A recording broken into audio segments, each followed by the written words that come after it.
How do? It is I, as ever, with my busy brains and many thoughts.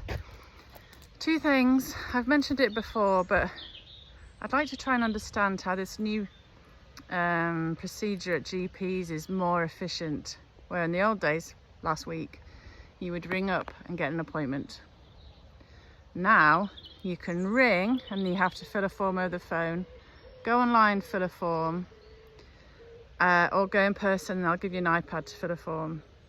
And then that goes to a GP who's in work that day. They review the forms, then they get a phone call back to you to then make an appointment. Does that sound more efficient? It doesn't to me. And if you've got masses more patients to serve, like they keep saying, and they have, don't you just want to get through those people rather than more layers of admin? Isn't that one of the major problems with the NHS today? Is just the bureaucracy and the layers of admin and the percentage of time people who work in the NHS are dealing with paperwork rather than patients. I don't understand how that's more efficient. Prove me wrong, I don't know. Second is with this horrible Charlie Kirk situation, some interesting, is the odd little cloud behind me. I'll take a picture, it's weird clouds these days. With the Charlie Kirk situation, it's never been more apparent the difference between the right and left today. And unfortunately the left are no longer the happy, cohesive, peaceful, ban the bomb, anti-war kind of hippies that we used to love back in the old days.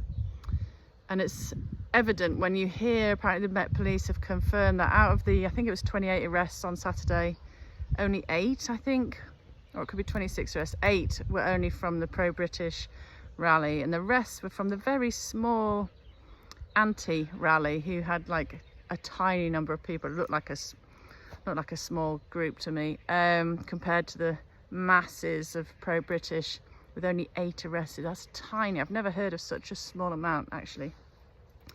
Yet the media is ever far right.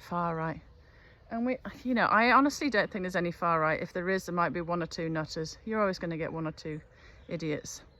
But the people they are referring to are people like you and me. Mums, dads, grannies, granddads, young kids, farmers, veterans, good, decent people who want the best for this country. And every time I see the right, they're always positive. They're always kind of energized. They want to bring people together. They love everybody of all colors, creeds, shapes and sizes. It's all about togetherness and cohesion and positivity, and it's really uplifting.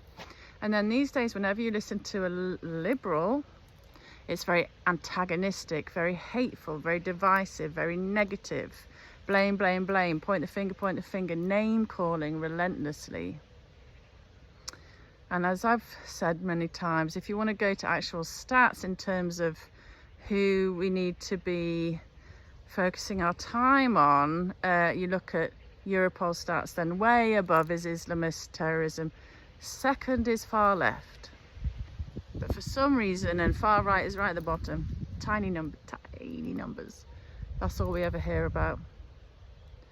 For me, it's the right of the centre these days who are giving the only positivity and love that I see these days, and we need more of that.